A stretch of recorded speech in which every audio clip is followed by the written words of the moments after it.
Halo, selamat malam pemirsa. Hingga hari ini pihak kepolisian masih terus memburu otak ataupun juga dalang dari pelaku penjarahan yang kemudian ini terjadi di sejumlah rumah anggota DPR nonaktif dan juga mantan Menteri Keuangan Republik Indonesia Sri Mulyani yang terjadi pada akhir Agustus lalu. Namun sekalipun sudah ada belasan orang yang ditangkap, aktris maupun juga politikus Uya Kuya dan juga Eko Patrio ini justru mengajukan penanganan secara damai dan juga mengajukan restoratif justice. Lantas sudah tepatkah restoratif justice dan juga jalan damai ini diberlakukan dalam kasus ini? Itu yang akan kami bahas di Apa Kabar Indonesia Malam, pemirsa. Bersama saya Tiara Harahap. Dan saya Windy Wellingtonia. Perbincangan lainnya yang juga akan kami hadirkan, pemirsa, hampir 2 tahun berlalu, tetapi penderitaan masih terus dirasakan oleh warga Gaza, Palestina.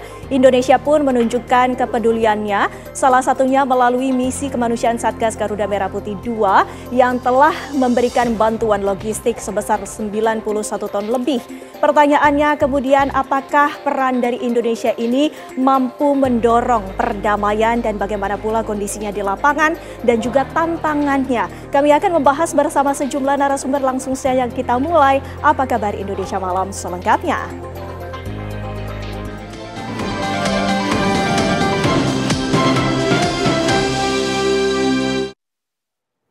Kami awali informasi pertama untuk Anda, pemirsa. Seorang pria tewas di pinggir jalan di Kabupaten Tanjung Jabung Barat, Jambi setelah ditembak di bagian kepalanya.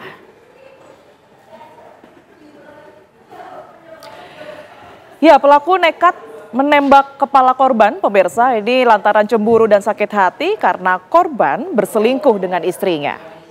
Penembakan terhadap Dendi Sulistyo Budi pada Jumat pagi kemarin menggemparkan warga Kelurahan Tebing Tinggi, Kabupaten Tanjung Jabung Barat, Jambi. Saat penembakan terjadi, korban baru turun dari sepeda motornya. Tiba-tiba datang pelaku mengendarai sepeda motor menembak korban dari dekat di bagian kepalanya. Pemirsa, kita beralih ke kabar lainnya. Kami akan hadirkan berita tentang sejumlah atlet balap yang berada di acara Tour de Linggarjati di Kabupaten Kuningan, Jawa Barat berjatuhan. 4 pebalap harus dibawa ke rumah sakit akibat mengalami luka parah. Ajang balap sepeda Tour de Linggarjati 2025 di Kabupaten Kuningan, Jawa Barat membuat sejumlah pebalap terluka. Sebagian atlet tidak mengenal medan lintasan yang memiliki tanjakan dan tikungan tercuram. Akibatnya sejumlah pebalap sepeda berjatuhan di sejumlah titik rute yang dianggap ekstrim. 4 atlet harus dilarikan ke rumah sakit akibat luka parah. Event tahunan balap sepeda Tour de Linggarjati tahun 2025 ini diikuti ratusan pebalap dari berbagai daerah hingga mancanegara. Beberapa kelas kategori diperlombakan dengan jarak tempuh mulai dari 26 km hingga 94 km.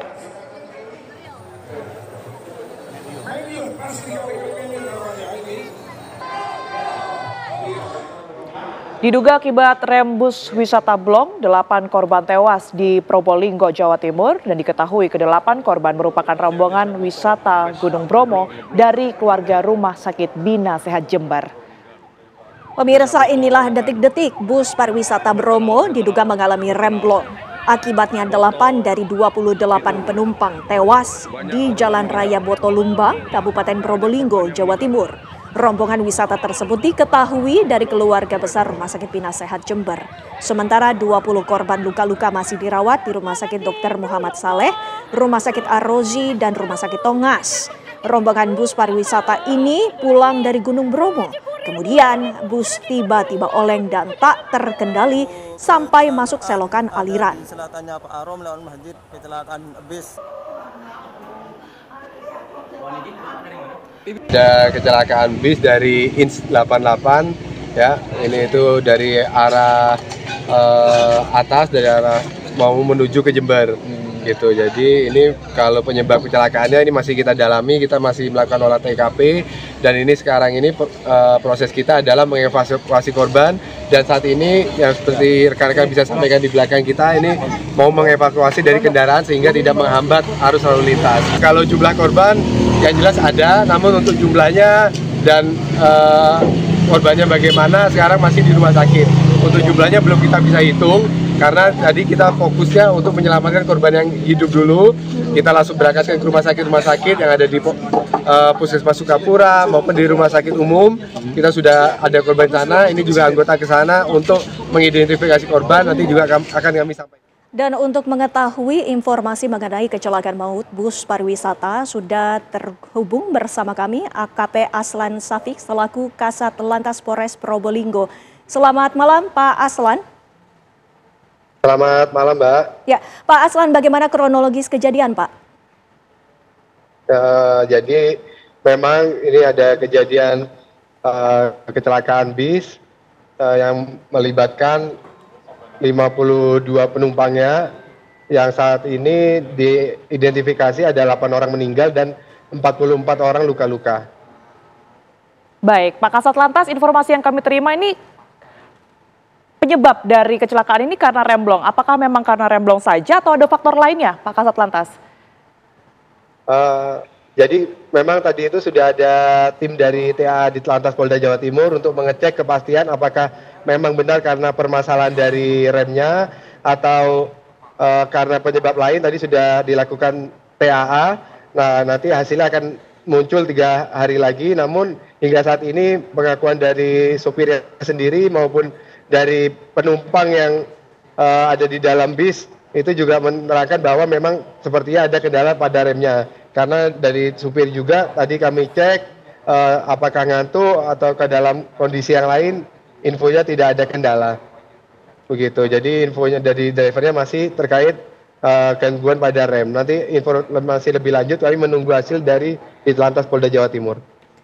Baik Pak, kami ingin mengkonfirmasi sekali lagi jumlah korban meninggal dunia adalah 8 orang Pak. Betul. Dan ya, 8 orang tersebut ini terdiri dari siapa saja Pak? Adakah korban yang kemudian ini berasal dari luar penumpang bus tersebut Pak Kasat? Oh, jadi seluruhnya ini laka tunggal, memang seluruhnya korbannya dari kecelakaan bis keluarga dari salah satu rumah sakit di Jember yang sedang melakukan wisata ke Gunung Bromo. Pada saat kepulangan terjadilah insiden ini. Jadi memang korban-korbannya dari insiden atau penumpang dari bis tersebut. Baik, terima kasih AKP Safik Judika yang sudah menginformasikan kepada kami. Sehat selalu Pak. Selamat malam. Terima kasih, selamat malam. Kami ke informasi lainnya, pemirsa, penemuan kerangka manusia di dalam pohon aren di Desa Pebatang Ganjang, Serdang Bedagai, Sumatera Utara masih menjadi misteri. Polisi pun akan membandingkan sampel DNA dari pihak keluarga yang merasa kehilangan anggota keluarganya. Pihak kepolisian telah membawa kerangka tersebut ke pihak lapor, namun hingga kini masih belum membuahkan hasil. Tak hanya potongan tulang manusia, polisi juga membawa pohon aren yang menjadi tempat ditemukannya kerangka tersebut ke laboratorium forensik untuk diperiksa. Spekulasi pun bermunculan mengarah kepada seorang remaja putra berinisial MY, usia 17 tahun, warga sekitar yang hilang 2 tahun lalu. Namun polisi masih menunggu hasil dari pemeriksaan DNA.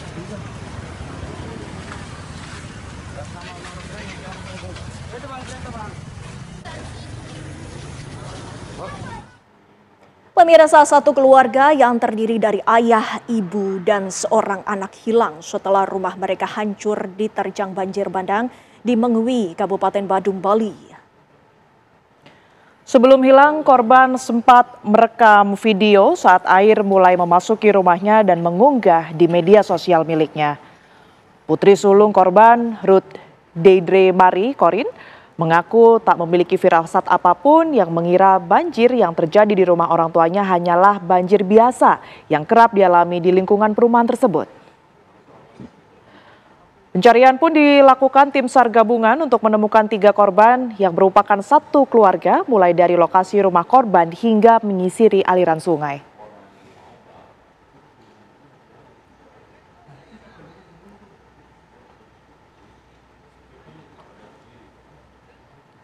Ledakan misterius di Jalan Talas 2, Pondok Cabe Ilir, Tangerang Selatan pada Jumat pagi kemarin mengakibatkan 13 rumah mengalami rusak berat dan puluhan warga terpaksa harus mengungsi. Bagaimana proses pembersihan puing-puing reruntuhan? Berikut laporan reporter TV One Brilian Syaheran dan juru kamera Rashid Hartadi untuk Anda.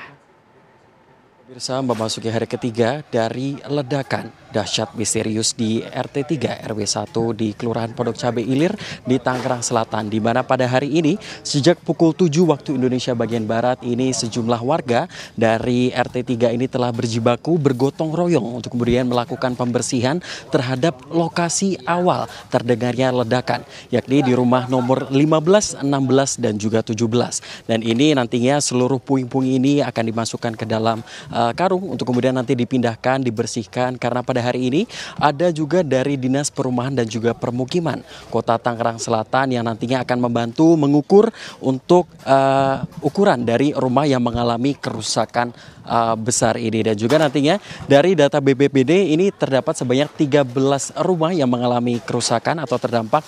Tiga rumah yang mengalami kerusakan besar ini akan dibangun ulang oleh Dinas Perumahan dan juga Permukiman. Dan kita sekarang sudah bergabung dengan Pak Masturo yang merupakan Ketua RT 3, begitu Pak ya. Pak, ini sejak pagi boleh dijelaskan ini kegiatan dari warga ini seperti apa Pak? Kalau kegiatan warga ini kita mulai dari hari Sabtu, yaitu setelah pasca ledakan, berarti hari kedua ya.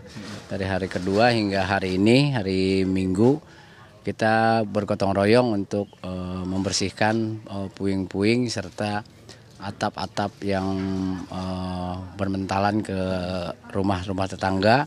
Kita kerjakan secara bergotong royong dari beberapa RT lain yang ikut membantu kami di sini. Baik Pak, ini kan kalau kita melihat puing-puingnya ada banyak banget Pak, dan nantinya pun juga ada bangunan tinggi yang kemungkinan besar akan dirobohkan begitu ya. Akankah nanti menggunakan alat berat begitu Pak? Karena memang kondisi jalan yang tidak memungkinkan, itu yang pertama. Dan yang kedua juga karena memang kondisi bangunan yang memang sudah cukup parah ya, retak ya. Jadi kita menggunakan alat manual aja juga kayaknya udah bisa warga kita. Kalau dari ini diestimasikan Pak akan selesai berapa lama sih Pak? Ya perkiraan kita ini bisa 2 mingguan lah, 2 mingguan. Ya kalau untuk bersih-bersih ini ya, bersih-bersih puing ini, karena ini kan yang rusak total ini kan ya 3 ini, yang belum yang di belakang-belakang itu kan banyak. Baik Pak Masturo, terima kasih banyak untuk waktunya.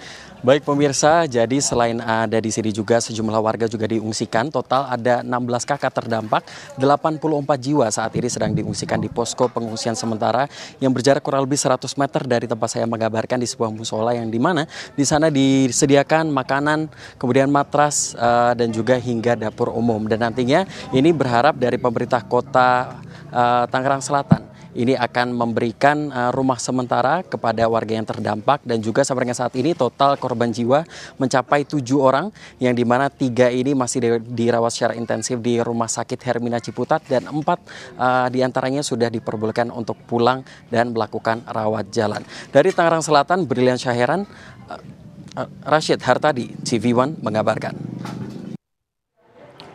Pemirsa, pembangunan tanggul beton di perairan Cilincing, Jakarta Utara dipastikan tidak berkaitan dengan pagar laut bambu di Pantai Indah, Kapuk. Ya, Gubernur DKI Jakarta mengungkapkan pemerintah daerah telah menggelar pertemuan dengan pihak perusahaan dan Kementerian Kelautan dan Perikanan untuk memastikan aktivitas nelayan tetap terjaga.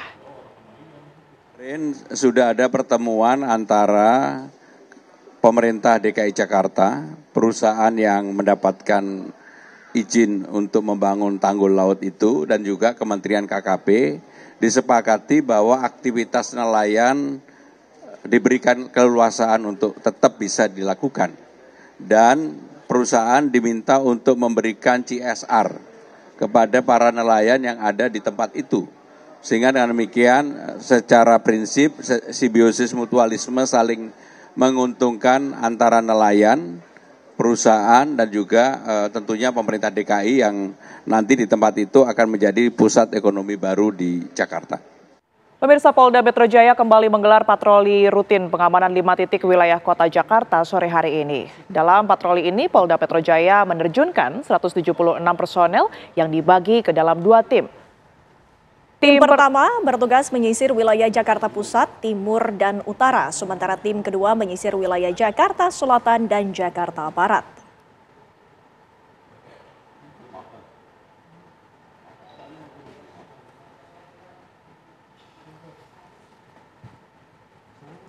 Patroli ini sendiri bertujuan memastikan kota Jakarta tetap aman, damai, dan kondusif.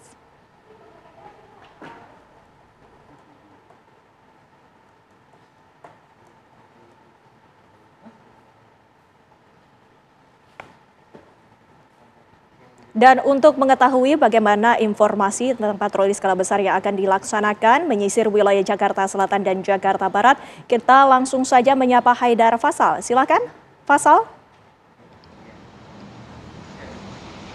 Ya, Tiara, Windy, dan juga pemirsa, betul sekali bahwa pada hari ini Polda Metro Jaya ini kembali melakukan patroli untuk melakukan pengamanan di sejumlah wilayah administratif kota Jakarta, di mana memang patroli dilakukan setelah pihak dari Kepolisian Polda Metro Jaya ini memutuskan melanjutkan periode patroli yang sebelumnya berakhir pada 9 September ini dilanjutkan ke tahap kedua yang berlangsung dari tanggal 10 September sampai tanggal 17 September nanti.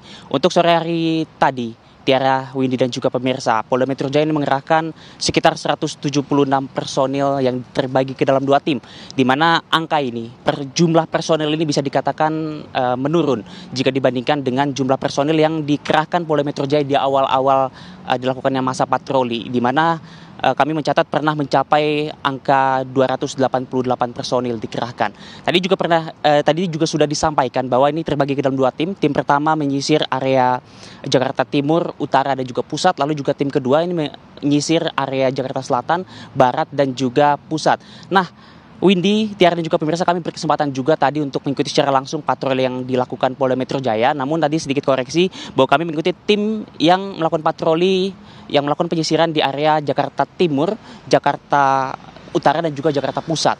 Dan dalam patrolinya kami dapat sampaikan kepada Anda bahwa memang tim patroli Polda Metro Jaya tidak mengalami kendala yang berarti. Artinya memang selama masa patroli ini kondusif, Tiara dan juga pemirsa, tidak ditemukan adanya kerumunan massa ataupun aktivitas yang mencurigakan. Dan memang hal ini selaras sesuai dengan apa yang selalu disampaikan oleh Komandan Patroli yang berkali-kali mengatakan bahwa selama dilakukannya patroli selama masa tahap 1 dan juga tahap kedua, sejauh ini ia menemukan situasi kota Jakarta yang kondusif. Tapi kendati kondusif, Tiara dan juga pemirsa, memang Polda Metro Jaya masih terus melakukan patroli ini secara rutin sampai nanti tahap kedua berakhir pada tanggal 17 September dan akan dilakukan evaluasi apakah dilanjutkan atau tidak.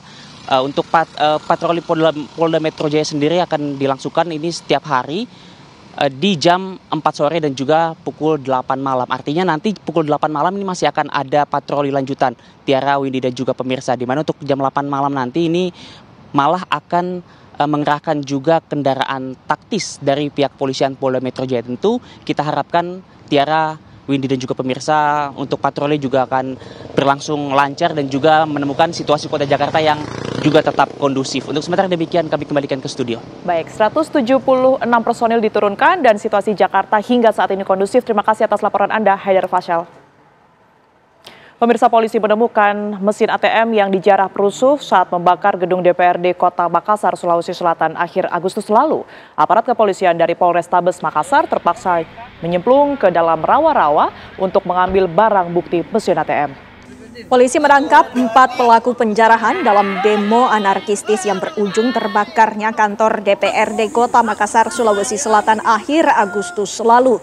Tim Polrestabes Kota Makassar menangkap 4 di 4 lokasi berbeda di Kota Makassar. Para pelaku menggasak isi ATM Bank Sulsel Bar yang berisi uang tunai 320 juta rupiah. Dari pengakuan para pelaku, mesin ATM yang mereka jarah, mereka buang ke dalam rawa-rawa di wilayah Parangloe, Kabupaten Goa, Sulawesi Selatan. Polisi yang hendak menyita barang bukti terpaksa menyemplung ke dalam rawa-rawa untuk mengambil mesin ATM tersebut. Polisi saat ini masih mengejar belasan komplotan pelaku lainnya yang melakukan penjarahan saat demo rusuh di Kota Makassar.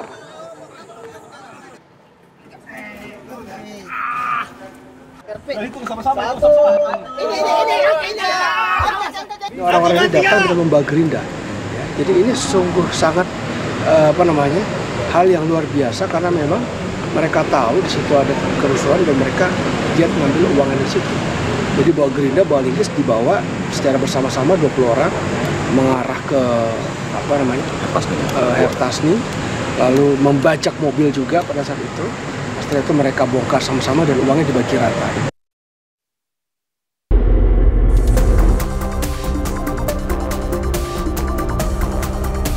Aksi penjarahan yang menyasar rumah pejabat negara termasuk milik anggota DPR RI nonaktif Ahmad Sahroni hingga mantan Menteri Keuangan Sri Mulyani terus didalami kepolisian.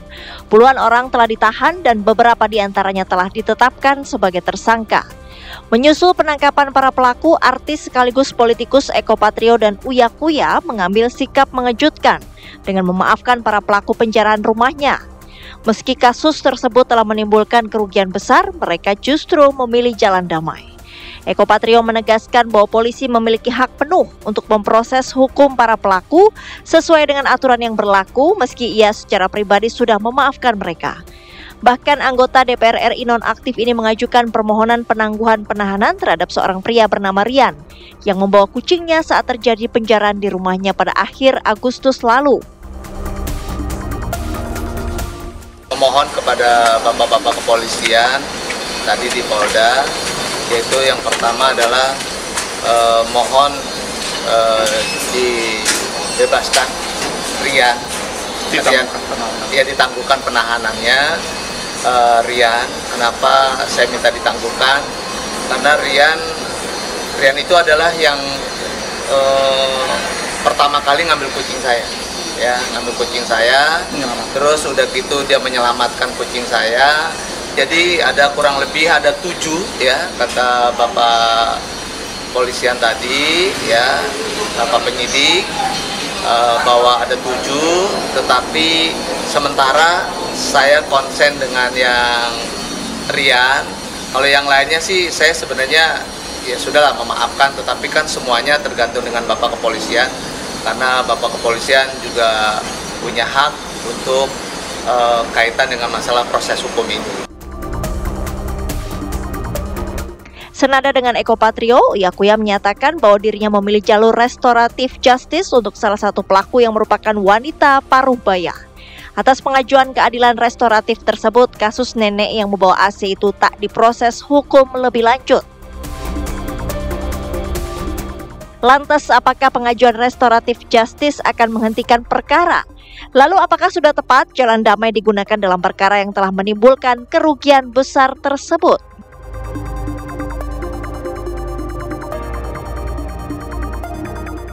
Kami akan langsung membahasnya untuk Anda, pemirsa, bersama dengan 2 narasumber yang hadir di studio dan juga melalui sambungan Zoom. Kami akan sapa satu persatu. Di sebelah saya sudah ada Irjen Pol Purnawirawan Arief Wicaksono yang merupakan Ketua Harian Kompolnas. Selamat malam, Pak Arief. Selamat malam, Mbak Tiara. Terima kasih. Sehat ya? Sehat, alhamdulillah. Alhamdulillah. Kemudian di sebelahnya sudah ada Mas Heri Firmansyah yang merupakan pengamat hukum Universitas Tarumanegara. Selamat malam, Mas Heri. Selamat malam. Assalamualaikum warahmatullahi wabarakatuh. Waalaikumsalam warahmatullahi. Terima kasih sudah hadir, dan melalui sambungan Zoom sudah ada Irjen Pol Purnawirawan Susno Duaji yang merupakan mantan Kabareskrim tahun 2008-2009. Selamat malam, Pak Susno.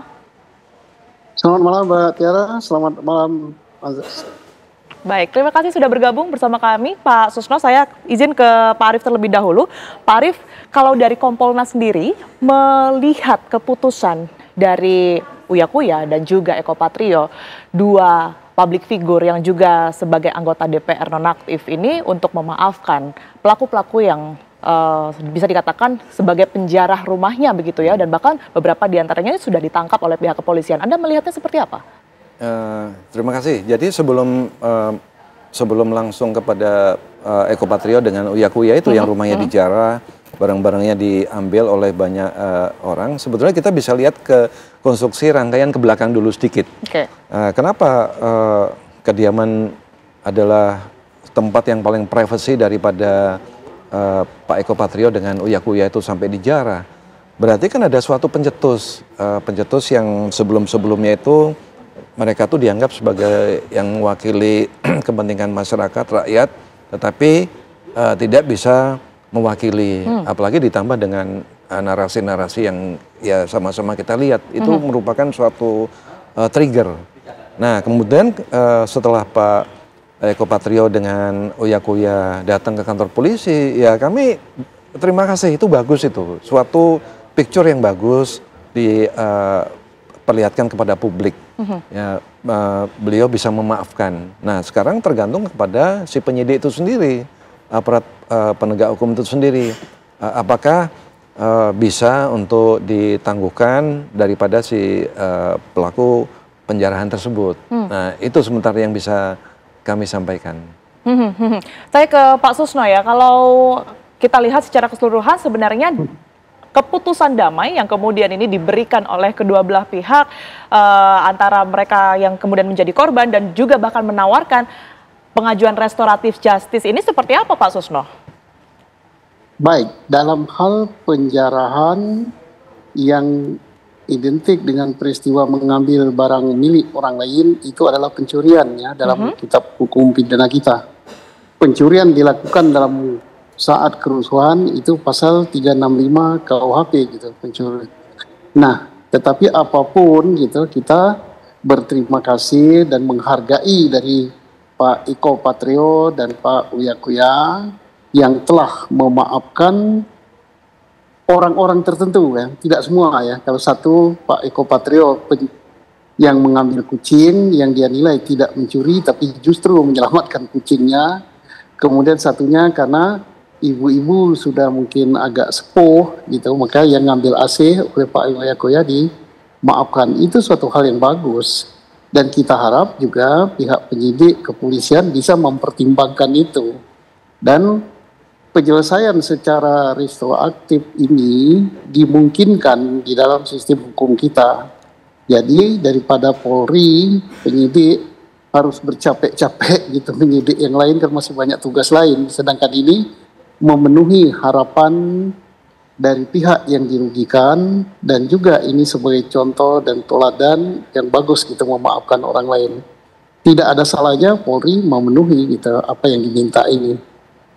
Bagus gitu. Baik, saya ke Mas Heri. Kalau dari kacamata hukum pidana sendiri, Mas Heri, keputusan mengenai permintaan restoratif justice dalam kasus bisa dikatakan kerusuhan dan juga penjarahan ini apakah sudah tepat? Sebelumnya berarti kita akan melihat dari berbagai perspektif ya. Kalau bicara dalam konteks restoratif justice itu di tiap instansi berbeda, Mbak, diaturnya. Di kepolisian ada peraturan kepolisian ya, nomor 8 tahun 2021. Di kejaksaan ada peraturan kejaksaan nomor 15 tahun 2020. Di Mahkamah Agung ada peraturan Mahkamah Agung nomor 1 tahun 2024. Nah, konsepsi restoratif justice itu bisa dilihat dari dua hal. Apakah dia melihat dari proses atau nilai. Nah, kalau kita melihat dari proses, maka penyelesaian sengketa atau perselisihan pidana ini kemudian diselesaikan dengan menghadirkan pihak pelaku, korban dan juga aparat penegak hukum. Nah, kalau dia bicara dalam konteks yang proses, berarti dia nilai, berarti dia tidak lagi bicara tentang penghukuman, tapi bagaimana pemulihan hak korban. Maka dalam konteks ini harus dipenuhi syarat-syarat tadi. Nah, kalau syarat-syaratnya terpenuhi, katakanlah misalnya kerugian yang diderita korban sudah dikembalikan, ada upaya perdamaian, ada upaya untuk mencabut hak untuk menuntut di kemudian hari, kemudian melihat dari sifat kejahatannya, apakah ini termasuk golongan yang tinggi atau rendahkah, maka dasar pertimbangan tadi bisa digunakan oleh masing-masing tingkatan tadi, misal di penyidikan. Dengan hal itu kemudian akan disimpulkan apakah ini akan diteruskan atau dihentikan perkaranya. Berbeda kalau ini sudah sampai ke pengadilan. Ya, kalau pengadilan itu menurut saya lebih sedikit sekali peluang untuk restoratif justice di saat itu. Kalaupun itu dipertimbangkan ada perdamaian, nanti di ujungnya putusannya bisa saja bebas, bisa saja lepas dan lain sebagainya. Tapi intinya keringanan hukuman. Nah, maka tentu kita mendorong, menyambut positif tadi dua narasumber yang lain juga sudah menyampaikan hal yang sama. Saya juga berlanggam yang sama bahwa hal ini baik, kebesaran hati dari Pak Eko Patrio, kemudian juga Mas Uya Kuya, itu juga membuktikan bahwa hal ini sebenarnya tidak didorong ke ranah peradilan pidana, karena tidak efektif juga menurut saya, tidak efisien juga begitu ya, menghukum seseorang yang mengambil katakanlah tadi AC kalau nggak salah kan dengan usia yang renta. Di mana tujuan hukum nggak hanya bicara keadilan dan kepastian hukum, Mbak Tiara, tapi bicara tentang kemanfaatan. Pertanyaan besarnya adalah apa manfaatnya menghukum orang-orang semacam ini? Tapi tentu kita menghargai hak hukum dari orang yang sudah dilanggar haknya tadi, sehingga ini juga tidak menjadi pembenaran ya bahwa dalam situasi begitu orang boleh menyuarakan demonstrasi, hak menyuarakan pendapat dengan hal-hal yang salah. Kita juga tidak ingin perjuangan kemarin, demonstrasi yang memang ingin menyampaikan aspirasi yang benar, itu disusupi oleh orang-orang yang mempunyai niat yang tidak baik tadi. Maka menurut saya ini momentum untuk mengatakan di atas hukum itu ada nilai kemanusiaan, Mbak Tiara. Ya. Dan layaknya nilai kemanusiaan itu harusnya dihidupkan, tidak hanya dihidupkan dalam teori-teori hukum yang dipelajari oleh teman-teman di Fakultas Hukum saja. Saya rasa itu tanggapan saya, Mbak Tiara. Saya ke Pak Arief, kalau tadi dari Mas Heri sudah menyinggung ya sejumlah persyaratan begitu yang mungkin bisa diterapkan. Tapi kalau dari pihak kepolisian sendiri persyaratannya atau boleh tidaknya restoratif justice ini diberlakukan apa saja, Pak Arief? Ya, Mas Hari tadi sudah menyampaikan di tingkat penyidikan dasarnya Peraturan Kapolri nomor 8 2021 termasuk di level penuntutan maupun di pengadilan. Tapi jangan lupa peristiwa ini terjadi agak sedikit berbeda dengan peristiwa yang normal. Karena ini kenapa kami katakan tidak normal, diawali dari adanya kerusuhan. Nah, kerusuhan itu kan membuat ya mohon maaf ya, ini logika agak sedikit terpinggirkan. Jadi mereka terprovokasi untuk bisa menggeruduk rumah-rumah kediaman yang paling privasi dari yang itu tadi, Pak Mas Eko Pratrio dan Uya Kuya. Jadi bisa dikembalikan kepada penyidik atau aparat penegak hukum. Tapi ingat, ada satu hal yang paling penting. Yang paling penting itu adalah yang pertama untuk bisa memberikan edukasi kepada masyarakat, kepada publik bahwa yang mereka lakukan seperti penjaraan itu tidak benar. Nah, ada hukum, ya kan? Ada hukum walaupun toh RJ itu masih dimungkinkan dengan adanya aturan-aturan tadi. Ya. Nah, tetapi jangan lupa ini untuk memberikan edukasi kepada publik, jangan ikut-ikutan dengan peristiwa perbuatan yang tidak baik ini. Apalagi ini sudah menjadi atensi daripada Kepala Negara, Pak Presiden. Nah, kemudian jangan lupa juga ke depan supaya ini tidak terulang kembali. Ini sangat kita harapkan situasi yang damai dan kondusif. Malah kalau bisa ditelusuri lebih lanjut lagi siapa yang kira-kira bisa membuat masyarakat itu sampai begitu aktor intelektualnya begitu ya, Pak Arief ya. Begitu trigger, begitu beringas. Itu Mbak Tiara. Oke, saya ke Pak Susno. Pak Susno, kalau kita lihat apa sebenarnya resiko dari publik sendiri ya menangkap ini sebagai sesuatu yang salah, bahkan disebut sebagai pembenaran, mengapa kemudian ini pelaku dari penjarahan ini justru dimaafkan? Tapi dijawab saja dah Pak Susno, kami akan kembali untuk Anda pemirsa saat lagi.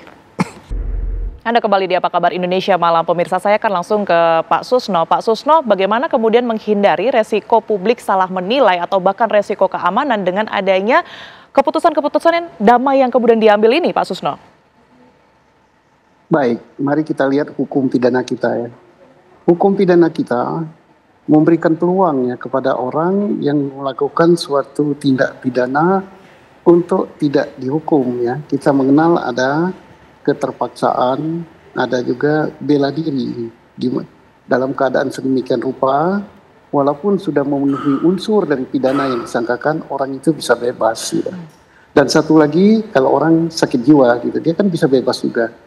Nah sekarang, di luar daripada keterpaksaan, di luar daripada bela diri, di luar daripada sakit jiwa yang sedemikian rupa, ada juga, yaitu salah satu unsur untuk salah satu jalan untuk memaafkan pelaku tindak pidana walaupun unsur pidananya sudah terpenuhi, yaitu penyelesaian dengan ajas restoratif justice. Nah, tetapi dikabulkan atau tidak bukan tergantung daripada yang memaafkan, bukan tergantung daripada yang melakukan perbuatan pidana itu.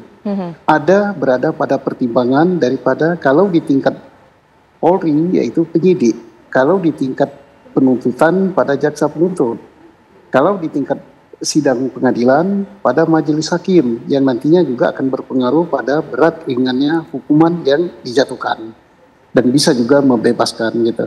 Jadi disinilah, jadi hukum kita itu memberikan beberapa jalan keluar untuk memberikan suatu keadilan. Tujuan daripada ini adalah keadilan, tujuan daripada hukum kita. Kalau ajas keadilan daripada si korban sudah merasa terpenuhi, ngapain saya ngukum dia? Toh dia sudah menyelamatkan kucing saya. Ngapain saya ngukum dia? Toh ibu-ibu itu sudah tua. Mungkin keadaan ekonominya sudah sedemikian rupa. Kemudian kalau saya hukum, manfaat dari menghukum dia itu apa? Saya kasihan lihat keluarganya. Nah, negara di sini diharapkan menangkap rasa keadilan yang berlaku pada korban. Atau negara itu mewakili daripada kepentingan hukum korban untuk memberikan keadilan pada korban. Nah, kalau korban sudah merasa bagi saya keadilan akan tegak kalau akan saya rasakan kalau orang yang ngambil barang saya bebaskan. Karena saya kasihan, karena umurnya, karena ekonominya, karena dia telah menyelamatkan kucing saya. Loh, negara yang pada level penyidikan diwakili oleh penyidik Polri masih sekejam itu untuk menjatuhkan hukuman, justru ketidakadilan itu datangnya dari negara. Nah, inilah yang perlu dipertimbangkan. Artinya aparat penegak hukum harus menangkap rasa keadilan yang berlaku di masyarakat. Poinnya adalah keadilan. Saya ke Mas Heri. Mas Heri, sebenarnya kalau kita lihat di tahapan saat ini belum menyentuh meja persidangan begitu ya, siapa yang menurut Anda paling berwenang untuk menentukan apakah RJ tersebut ini diterima atau ditolak? Iya, karena ini kita bicara integrated criminal justice system, sistem penanganan pidana sifatnya terpadu, maka tahapan awal, tahapan penyidikan pasti di kepolisian, karena ini tindak pidana umum kan, secara ruang lingkup. Sehingga domain tadi diserahkan kepada penyidik untuk menilai. Tapi dengan pertimbangan yang matang ya, antara perbuatan pidana yang dilakukan oleh pelaku, kemudian juga ada hal yang disampaikan oleh pihak dari korban, termasuk tadi misalnya diberikan maaf karena korban merasa haknya sudah dipenuhi misalnya, itu kan sah-sah saja dilakukan. Maka harus secara arif dan bijaksana melihat ini. Permasalahannya Mbak Tiara, di satu sisi ini tidak ingin segampang itu ya, dalam artian memberikan permaafan tadi sehingga orang gitu lainnya ya, mengcopy paste, kemudian mengimitasi, meniru perbuatan ini. Maka proses ini tetap berjalan layaknya proses orang yang bersalah, tapi di ujungnya tetap dipertimbangkan hal-hal tadi. Menurut hemat saya, itu yang bisa kita lakukan, karena memang tidak bisa sangat ekstrim ya untuk kemudian membebaskan perbuatan ini begitu, karena secara kualifikasi terpenuhi unsurnya misalnya. Pasal 362 tadi disebutkan oleh Pak Jenderal Pak Susno misalnya kan, itu kan misal terpenuhi. Tapi dalam konteks yang lain, ada hal-hal yang akan dipertimbangkan dalam konteks tadi. Jadi memaafkan iya, kemudian mengajukan restoratif justice juga dalam proses, tetapi proses ini mengenai hukum ini juga otomatis tidak terhenti gitu ya, masih terus berlanjut menurut Anda? Iya, karena tadi saya katakan dapat tetap diproses ya, dapat itu berarti ada peluang menuju ke sana. Tapi sekali lagi kata dapat itu juga berhenti, bisa saja berhenti untuk tidak diproses karena pertimbangan-pertimbangan tadi. Maka pertimbangan itu harus jelas dia, karena tadi ada akses yang tidak bisa kita hanya melihat dari satu sisi Mbak Tiara. Dalam menggulirkan kebijaksanaan dalam kasus ini, kita bahasanya adalah kebijaksanaan ya, karena melihat fakta-fakta tadi bahwa ada yang melakukan tindak pidana dengan umur yang lanjut ya, apakah tetap akan diproses hukum atau tidak, dan itu tidak bisa disamakan secara kasuistis dia. Walaupun ada misal katakan 40 orang yang ditangkap, apakah 40 orang punya keadaan fakta yang sama, misalnya umurnya sama-sama lanjut gitu ya? Begitu kan, maka penilaiannya menurut saya bukan sama rata sama rasa, tapi lebih kepada kualifikasinya untuk membuat parameter penilaian tadi agar tepat dia, sehingga ketika diberikan restoratif justice kepada si A itu tidak terbantahkan, bukan karena kong kali kong, bukan karena nilai penilaian yang sangat tidak secara konseptual begitu, karena restoratif justice kan sesuatu yang bisa diuji secara pemikiran teori kan, nah tinggal didukung oleh fakta. Dan menurut saya ini kalau itu yang dilakukan, kerja pihak kepolisian jauh lebih mudah dan juga lebih banyak mendapatkan manfaat. Efektif juga gitu ya. Efektif, betul. Dan kalau kita lihat ini kan sebenarnya satu ya yang kemudian diajukan untuk restoratif justice dan juga penangguhan penahanan, hanya yang melamatkan kucing, hanya yang mengambil AC misalnya. Ini bisa nggak sih pelaku-pelaku lain yang kemudian terlibat juga akhirnya dikenakan permohonan yang sama begitu, RJ ataupun juga penahanan ini, Mas Heri? Iya, yang pasti saya tidak tahu secara lengkapnya tindakan yang mereka lakukan. Maka menurut saya tindakan yang dilakukan itu akan memiliki dampak terhadap penilaian di ujungnya apakah ini layak diberikan restoratif justice atau tidak. Kalaulah kita bersepakat restoratif justice itu permohonan, di ujung permohonan itu kan bisa diterima atau ditolak, Mbak. Bukan berarti kalau mengajukan permohonan pasti diterima begitu kan.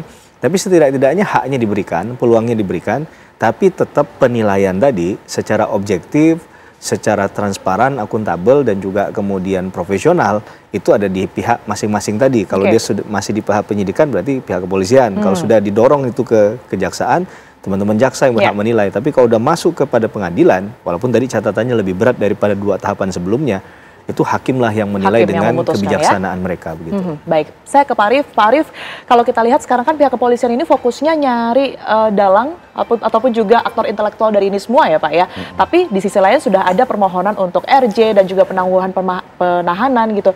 Apakah mungkin aktor intelektual ini tetap menjadi fokus pihak kepolisian dan bagaimana juga Kompolnas memastikan hal itu sementara yang damai ini juga terus berproses begitu Pak Arief? Ya, terima kasih. Jadi memang sama-sama kita pahami tujuan daripada proses penegakan hukum itu adalah bisa keadilan maupun kepastian hukum. Ini untuk semua. Nah, kalau tadi mencari dalang dengan proses perdamaian itu, tadi dikatakan kita harus melihat kadar atau levelisasi dari perbuatan yang dilakukan. Mencuri AC, kucing, binatang peliharaan, binatang kesayangan ya. Itu kalau misalkan tadi dikatakan penangguhan itu bisa, atau mungkin RJ ya, karena penangguhan itu kan atas pertimbangan penyidik, dia ada 3 hal seperti tidak mengulangi tindak pidana, tidak merusak barang bukti, ya kan, sanggup dihadirkan kembali apabila dibutuhkan. Nah, tapi kalau misalkan levelisasi dari tindak pidana yang dilakukan itu sampai bisa mengakibatkan harkat masyarakat banyak seperti kehilangan jiwa, ya mungkin harus dilihat lagi masalah RJ tadi. Nah, kemudian masalah dalam kerusuhan, sekarang pemerintah serius untuk bisa melihat mencari ini, karena akan dibentuk suatu tim reformasi. Sekarang sedang berjalan, Kompolnas kemarin juga sudah diminta pendapat ya dari hasil arahan dari Bapak Presiden. Ini harus jelas. Nanti kalau bisa tim ini bekerja, jadi mudah-mudahan bisa didapatkan siapa itu aktor intelektual dari peristiwa kemarin, dan tujuannya supaya tidak terulang di kemudian hari. Begitu kira-kira Mbak Tiara. Tapi kalaupun nanti ada yang ditangkap, kemudian ini juga diburu lagi gitu, apakah RJ ataupun juga penangguhan penahanan ini bisa diberlakukan kembali begitu Pak Arief? Bisa. Kepada para penjara itu ya? Bisa, asal ada pertimbangan dari penyidik. Kalau selama itu masih dalam proses penyidikan. Tapi jangan lupa di proses penyidikan waktunya kan terbatas. 20 hari untuk kewenangan penahanan penyidik dan perpanjangan 40 hari. Jadi kalau memang nanti misalkan di kewenangan penyidikan dia melihat bahwa level daripada tindak pidana yang dilakukan yang seperti saya sampaikan tadi, itu mungkin bisa dijadi pertimbangan. Ya, tapi kalau nanti berkas sudah di tahap 2 kan di penuntut umum, ya nanti kewenangan daripada jaksa penuntut umum apakah bisa di RJ atau bisa ditahukan di level penuntut umum. Demikian Mbak Tiara. Baik, saya ke Pak Susno. Pak Susno, kalau dilihat dari tingkat dampaknya dan juga kriminalitasnya begitu ya, apakah juga bisa RJ diterapkan dalam hal ini atau justru memang berdamai begitu saja Pak Susno? Jadi begini, dalam peristiwa penjarahan kemarin itu kan pelakunya kan banyak. Ada klaster gitu sebagai penggerak, ada intelektual, ada yang hanya ikut-ikutan. Nah kelompok yang akan di RJ ini ada, saya lihat kan kelompok yang para pelaku yang menjara, tingkat penjarahannya pun atau tingkat kerusuhan yang dilakukan pun kan yang ringan, ngambil kucing, ibu-ibu ngambil AC gitu. Bukanlah yang sebagai otak daripada kerusuhan ini, intelektualnya bukan juga dia sebagai penggerak, bukan juga dia sebagai yang membakar bangunan, bukan juga dia yang merusak kaca dan sebagainya, dia ngambil kucing gitu kan. Nah, dirasakan oleh Eko Patrio, wah justru kucing saya diselamatkan oleh dia, kalau enggak jangan-jangan kucingnya ikut mati gitu. Nah, yang itu satunya loh, ibu-ibu itu ngambil AC, kasihan hanya itu. Jadi artinya apakah ini bisa diberlakukan kepada setiap orang? Oh tidak, karena tingkat daripada kriminalitas gitu, kualitas kriminalitas yang mereka lakukan itu berbeda. Apalagi nanti kalau kita sudah sampai siapa penggeraknya, siapa dalangnya gitu. Tentunya tidak seringan itu. Karena makanya itu untuk bisa atau tidak RJ-nya itu diberikan, dikabulkan, katanya Pak Heri tadi itu permohonan. Itu sangat tergantung kepada penyidik. Pertimbangan penyidik harus arif dan bijaksana. Tingkat penuntutan, ya tentunya penuntut umum tidak mungkin akan mengabulkan untuk yang para pelaku yang kualitas kejahatannya berat gitu. Tapi apakah tidak akan berpengaruh Pak Susno jika memang ada yang berdamai, kemudian polisi juga masih terus memburu para penjara ini ya siapa yang kemudian ini berada di balik para penjara kita ini? Oh iya wajib. Jadi bukan berarti bahwa seandainya ya dikabulkan permohonan RJ ini untuk si pengambil kucing dan si pengambil AC, bukan berarti siapa otak daripada kerusuhan ini dihentikan pencarian. Oh tidak. Termasuk juga para pelaku yang lain gitu. Kalau masih terekam oleh kamera TV gitu, dan dia yang melakukan tindak pidana yang lain juga harus diburu juga. Yang dimintakan itu kan hanya yang disebut itu saja gitu, sesuai dengan tingkat kejahatan yang dia lakukan gitu. Baik, sebenarnya kalau dilihat dari tahapan-tahapan dari RJ ini ataupun juga penangguhan penahanan ya Mas Heri ya, ini apa yang akan dilalui jika memang sudah kita ketahui kemarin kan dari Mas Uya Kuya sendiri dan juga Eko Patrio sudah mengajukan ke Polres masing-masing wilayah begitu ya, tahapannya akan seperti apa? Ya tentu ini tidak mesti memakan waktu lama ya, yang pasti tidak hanya mengandalkan pada RJ-nya saja, polisi tetap melakukan tugas pokok fungsinya, mengumpulkan bukti-bukti tentunya. Baru dengan bukti tadi dikonstantir peristiwa-peristiwanya, mana yang kemudian ini siapa melakukan apa, kan begitu ya. Nah dengan demikian dapat diketahui apakah tadi diklasterisasi, dikelompokkan, apakah dia memang pelaku yang punya mens rea, niat jahat, atau yang sekedar hanya ikut-ikutan, atau dia pelaku juga tapi umurnya masih muda, kan ada juga mungkin anak kecil yang ikut. Nah ini akan dibuat klasterisasi lah istilah saya ya. Maka dengan demikian baru terhadap permohonan yang diajukan, apalagi kalau memang sudah ada pernyataan dari pihak korban ya, nah, ini jauh lebih mudah lagi menurut saya. Tapi tetap bukan langsung diberikan secara utuh ya, menggantungkan pada hasil restoratif justice-nya. Polisi tetap membuktikan itu begitu, bahwa ada tindak pidana yang dilakukan agar jangan juga nanti dikira salah tangkap begitu kan, narasi yang di luar dilakukan ini malah represif. Jadi akan salah lagi. Saya rasa itu dilematisasi yang dihadapi oleh teman-teman di lapangan, dan untuk mengcover itu semua, maka tetap saja lakukan proses seperti biasa sampai nanti bergulirnya restoratif justice tadi dengan alasan-alasan yang dibenarkan menurut ketentuan undang-undang. Sepanjang itu yang dilakukan, menurut saya aman ya proses yang dilakukan oleh pihak kepolisian, dan saya rasa masyarakat luas tanpa mengenal arti ini RJ atau apa Mbak Tiara, intinya ingin hal ini bisa diselesaikan secara baik dan memberikan juga keamanan bagi seluruh warga negara Indonesia, tidak hanya hari ini tapi juga ke depan. Jangan sampai ini jadi presiden. Tadi saya katakan ketika ini semua dibebaskan dengan alasan RJ, menurut saya juga bukan sesuatu yang bijaksana. Kalau Pak ini kan udah Pak Arief ya, tinggal tambah bijaksana. Tidak hanya bijak sini tapi bijaksana juga untuk melihat konteks ini, saya rasa begitu. Baik, permasalahannya adalah yang juga beberapa kali terjadi begitu ya Pak Arief dan Mas Heri, ini kan barangkali korban menghubungi secara langsung atau pelaku menghubungi secara langsung korban begitu ya, ada kesepakatan untuk berdamai tersendiri, dan juga dari pihak pelaku ini mau mengembalikan sejumlah barang, mau tanggung jawab gitu ya, pada akhirnya tanpa pengajuan apapun ini bisa damai. Nah, apakah ini juga bisa menghentikan proses pengadilan ataupun juga hukum yang berjalan atau bagaimana? Bisa atau tidak gitu ya. Tapi dijawab nanti Pak Arief dan juga Mas Heri. Kita akan kembali saja dan pemirsa Apa Kabar Indonesia Malam sesaat lagi.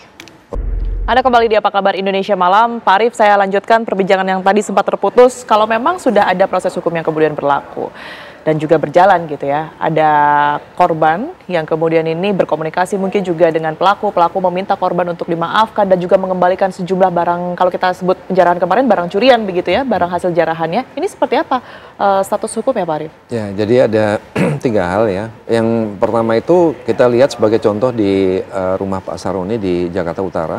Kan sepanjang itu barang-barang sudah dikembalikan, diterima oleh Polres Jakarta Utara, kan disebutkan tidak akan dituntut. Ya. Nah, tapi perbuatan pidana sudah terjadi, begitu kata ahli hukum.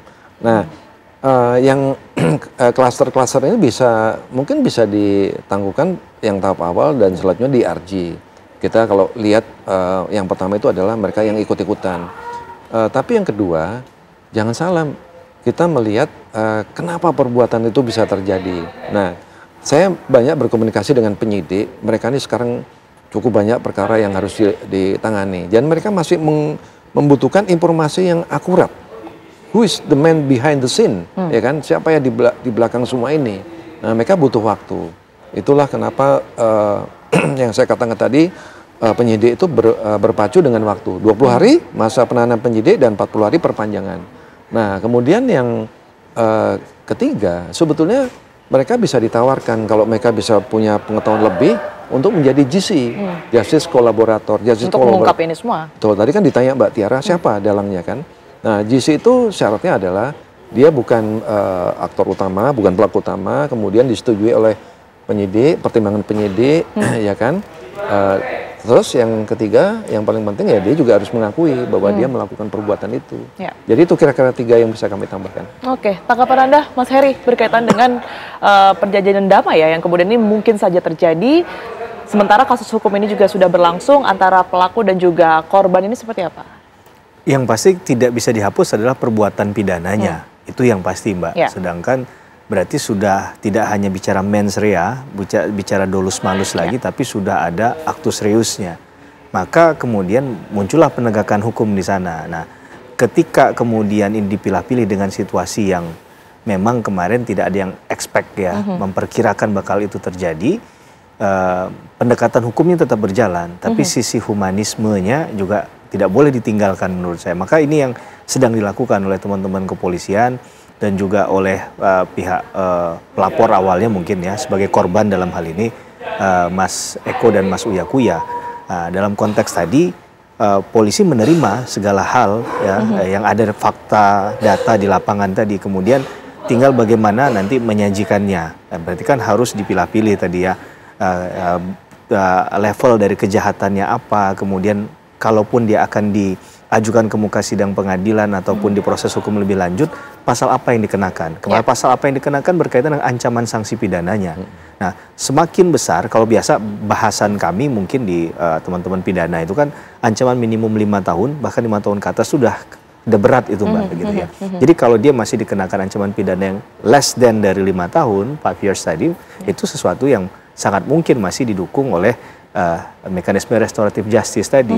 Nah, tadi benar bahwa alangkah baiknya kalaupun bisa penangguhan penahanannya dulu. Tapi kan syaratnya kenapa orang itu ditahan pasal 21 KUHP itu kan ada syarat subjektif dan objektif gitu ya. Tadi sudah kita sebutkan untuk objektifnya adalah masa ancaman pidananya yang minimum 5 tahun tadi.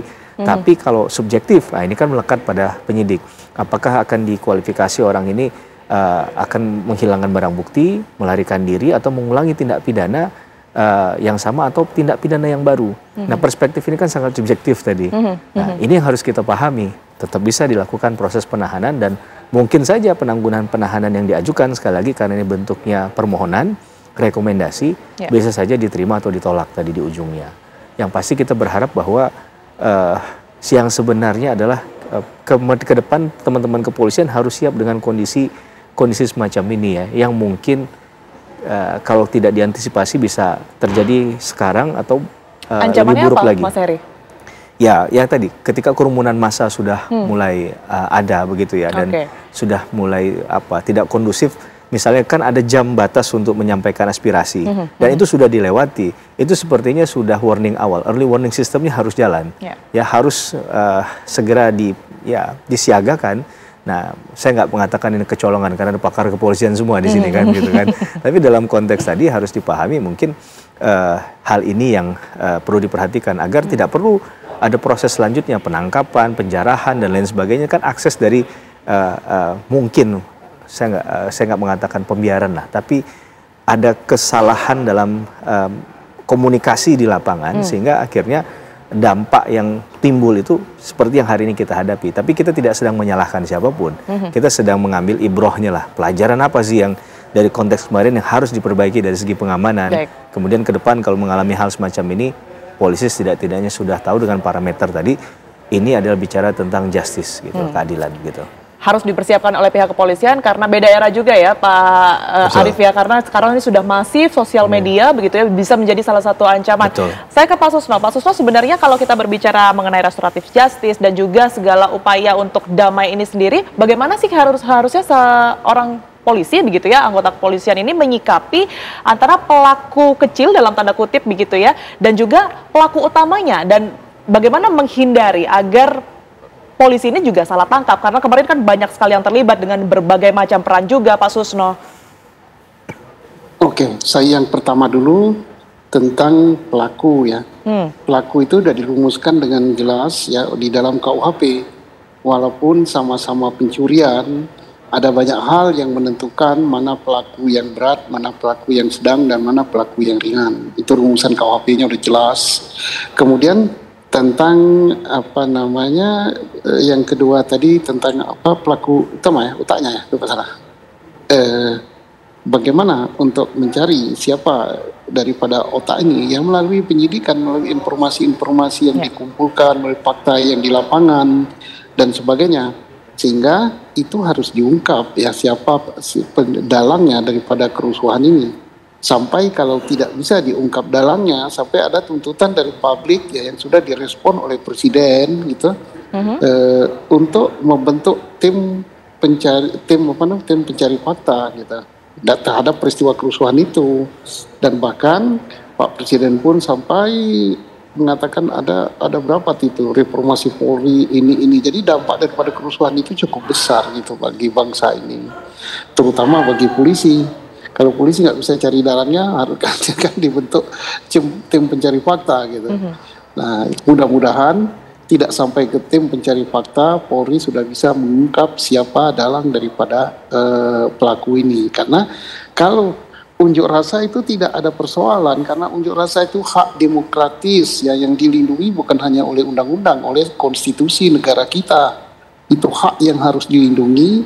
Siapa yang menyampaikan hak itu harus dilindungi, pengertian diamankan itu dilindungi supaya pendapatnya bisa disampaikan gitu, tidak diganggu. Nah sekarang ada yang ganggu. Nah yang ganggu ini bukan pengunjuk rasa, ada yang ganggu ini bisa yang nunggangi, bisa kelompok kriminal, bisa kelompok yang punya tujuan-tujuan tertentu, bisa tujuan politik, bisa tujuan keamanan untuk menggoncang keamanan. Nah ini dampaknya bagi negara dan bangsa besar sekali karena terjadinya tidak hanya di Jakarta, dan ini PR besar bagi lembaga Polri untuk mengungkap itu. Walaupun saya yakin melalui intelijen Polri, melalui reserse Polri itu bisa diungkap gitu, dan jangan-jangan mereka sudah tahu gitu, sudah tahu atau sudah disampaikan langsung kepada Bapak Presiden. Ya mudah-mudahan itu terungkap gitu. Terima kasih. Baik, terima kasih juga Pak Susno dan juga Pak Arief serta Mas Heri, karena kita harapkan sekalipun ada upaya damai begitu ya, ini tidak lantas melunturkan kepercayaan masyarakat terhadap hukum kita yang saat ini sedang berlanjut begitu ya. Terima kasih semuanya, sehat selalu. Ada kembali bersama kami di Apa Kabar Indonesia Malam. Pemirsa, Wakil Bupati Padang Pariaman diusir warga saat berkunjung ke kantor Wali Nagari Kapalo Hilalang, Kecamatan Kayu Tanan, Kabupaten Padang Pariaman. Video pengusiran Wakil Bupati Padang Pariaman ini viral di media sosial. Pemirsa, seperti inilah rekaman video amatir saat warga mengusir Wakil Bupati Padang Pariaman Rahmat Hidayat yang hendak melakukan audiensi bersama rombongan di kantor Nagari Kapalo Hilalang. Pengusiran Wakil Bupati ini terjadi pada Jumat kemarin, buntut dari tidak diacuhkannya warga Korongtaro Nagari Kapalo Hilalang yang melakukan aksi unjuk rasa di kantor Bupati Padang Pariaman beberapa hari yang lalu, menuntut ganti rugi tanaman akibat pembangunan jalan lingkar di kawasan Tarok City, serta mempertanyakan surat keputusan Bupati. Bukan kalau pemerintah yang ambil tanah rakyat kebijakan, kalau rakyat mempertahankan tanahnya.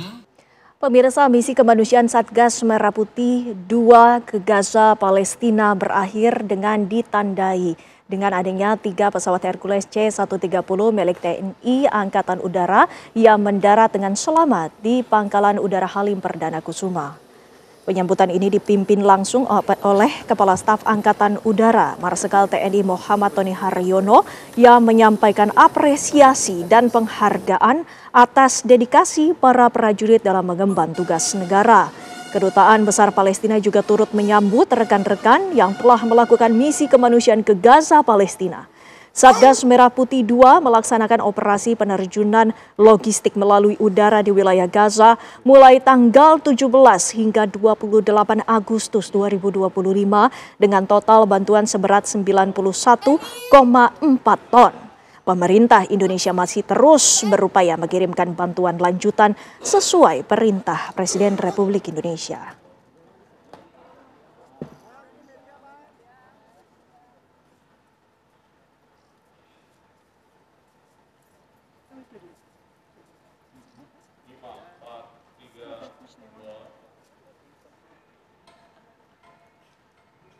Indonesia terus menunjukkan komitmen kemanusiaannya di tengah eskalasi konflik yang terjadi di Gaza sejak 17 Agustus 2025. Indonesia telah melaksanakan misi kemanusiaan di Gaza, Palestina. Hampir 2 tahun sejak perang Israel-Hamas pecah di Gaza, konflik kian meluas dan menimbulkan semakin banyak korban jiwa. Upaya dunia internasional untuk mendorong tercapainya gencatan senjata pun tak kunjung menemui jalan keluar. Seperti negara-negara lain, Indonesia ikut membantu menyelesaikan pertempuran yang menewaskan puluhan ribu jiwa itu. Indonesia terus menunjukkan komitmen kemanusiaannya di tengah eskalasi konflik di Gaza. Sejak 17 Agustus 2025, Indonesia telah melaksanakan misi kemanusiaan di Gaza, Palestina. Prajurit yang diberangkatkan tergabung dalam Satgas Garuda Merah Putih II yang diperkuat 88 personil dengan menggunakan 3 pesawat Hercules C-130J TNI AU dari Skadron Udara 31. Misi kemanusiaan yang merupakan perintah Presiden Prabowo Subianto itu telah mengirimkan logistik sejak 17 Agustus hingga 9 September 2025 melalui airdrop dari pangkalan di Yordania dan Mesir. Dengan total bantuan sebesar 91,4 ton atau sekitar 520 bandel. Lantas apakah peran Indonesia sudah efektif dalam menuntaskan konflik di Gaza? Apakah misi dan komitmen Indonesia membantu warga Gaza sudah tepat dan cermat?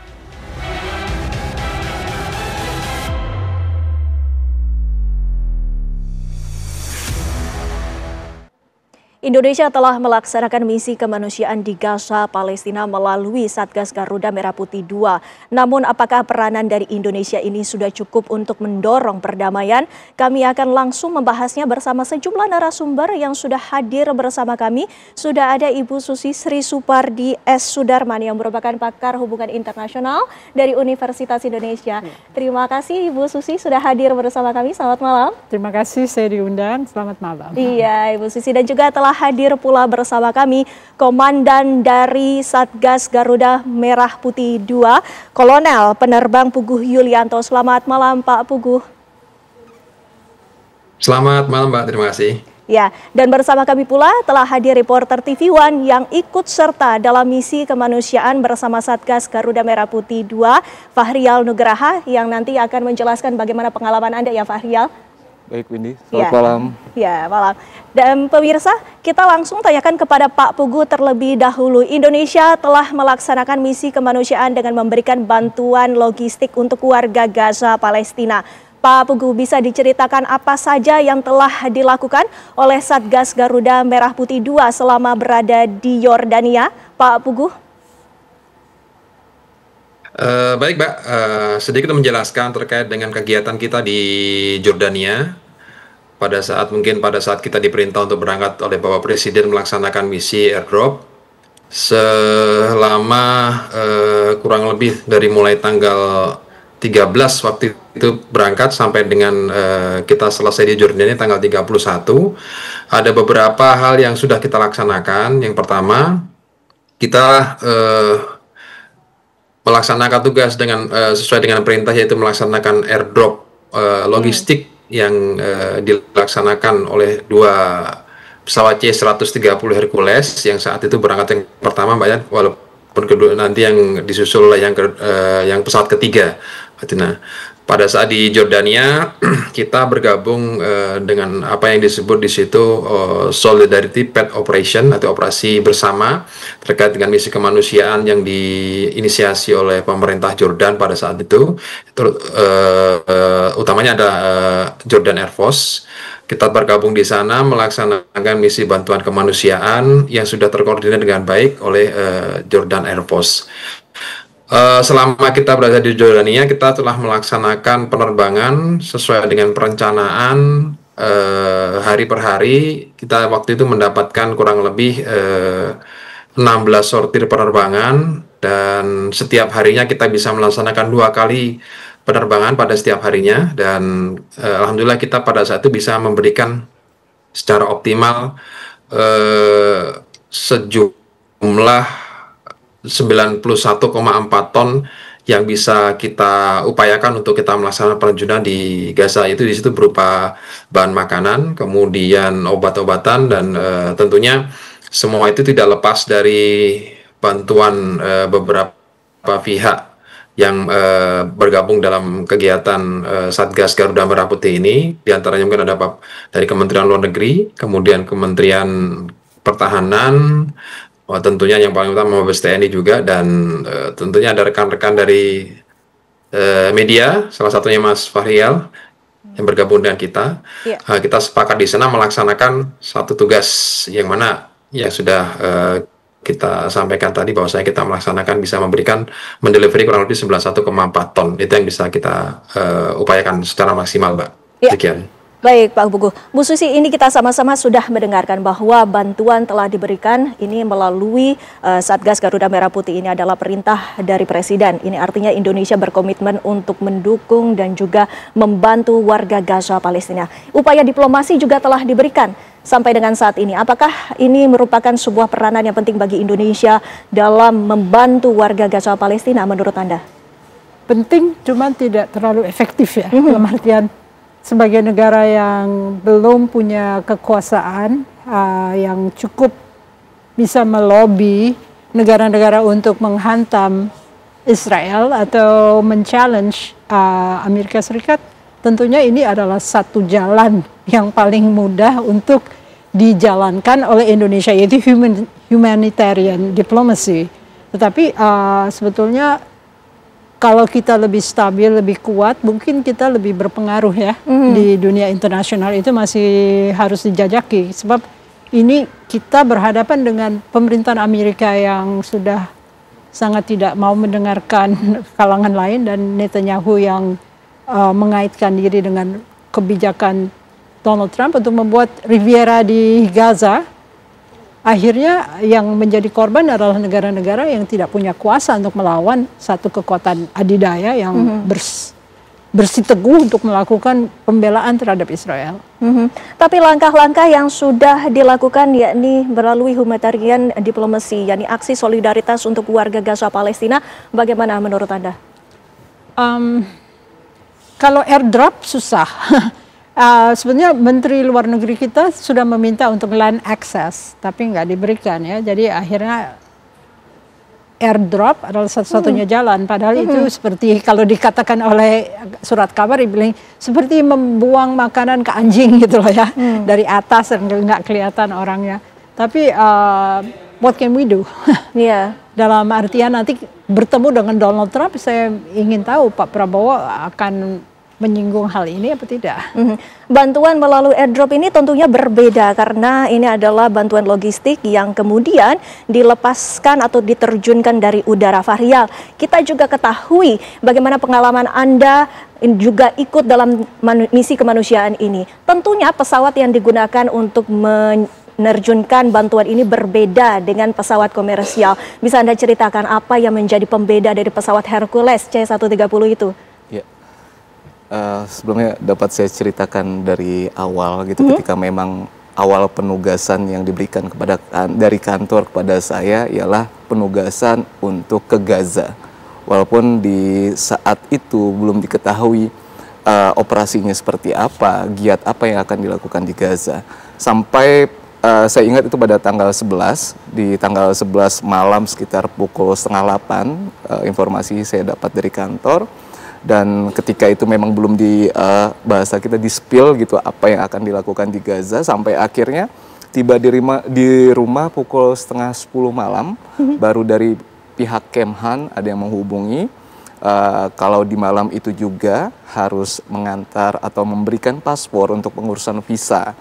Artinya semua berjalan begitu cepat, dan esok harinya pukul 6 pagi kita diharapkan untuk ikut hadir dalam acara pembekalan, dan di situ baru diketahui momen apa, acara apa, giat apa yang akan dilakukan di Gaza, sampai akhirnya kita memahami bahwa operasi yang kemanusiaan yang akan dilakukan untuk warga Palestina di Gaza ialah dengan metode airdrop, dengan menerjunkan logistik-logistik yang sebelumnya sudah logistik yang dari warga Indonesia melalui Bastas dan Satgas Garuda Merah Putih 2 akan diterjunkan langsung dari langit Gaza.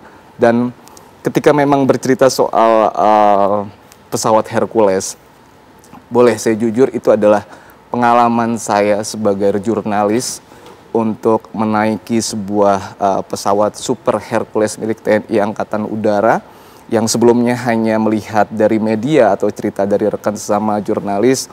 Dan untuk operasi kemanusiaan di Gaza yang berjalan beberapa waktu yang lalu, itu membuat saya mungkin menjadi puncak, bisa jadi puncak sebagai pengalaman saya sebagai jurnalis, di mana saya bersama Satgas Garuda Merah Putih yang mayoritas adalah militer, kita yang sipil gitu termasuk media hanya berjumlah 6 orang, dapat dan alhamdulillah mampu menyesuaikan ritme militer yang mungkin, mohon izin Pak Puguh, sedikit lebih tegas, disiplin segala macam. Bukan berarti saya tidak disiplin, namun artinya ada perbedaan gitu kan. Oke, ditahan dulu Pak Rial, jangan dihabiskan langsung. Ini kita nanti kita akan membahas lagi apa saja kesulitan-kesulitannya ya Pak Puguh. Kita ingin mengetahui dalam pelaksanaan misi kemanusiaan melalui airdrop ini, apakah dari pihak tim Satgas sendiri menemukan berbagai kendala?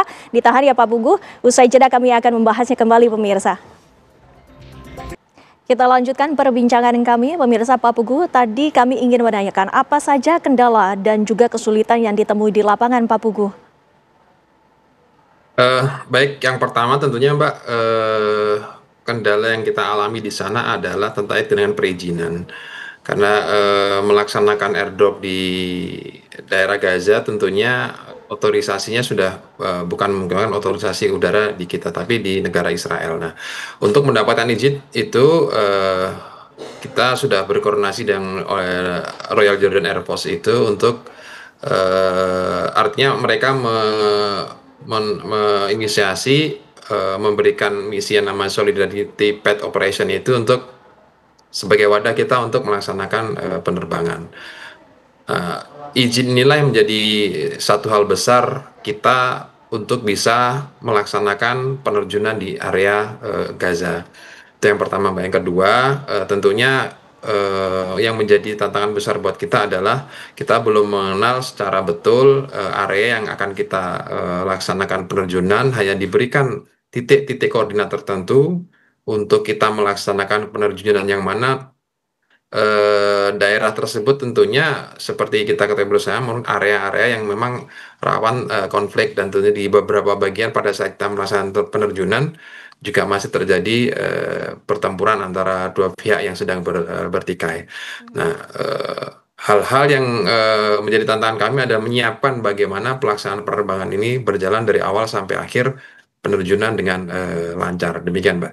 Ya, Pak Puguh, mengapa dilakukannya metode airdrop? Apakah ini tanpa resiko, Pak Puguh? Pada saat kemarin kita melaksanakan misi dengan sesuai perintah dari Presiden itulah hal yang paling efektif yang bisa kita kerjakan.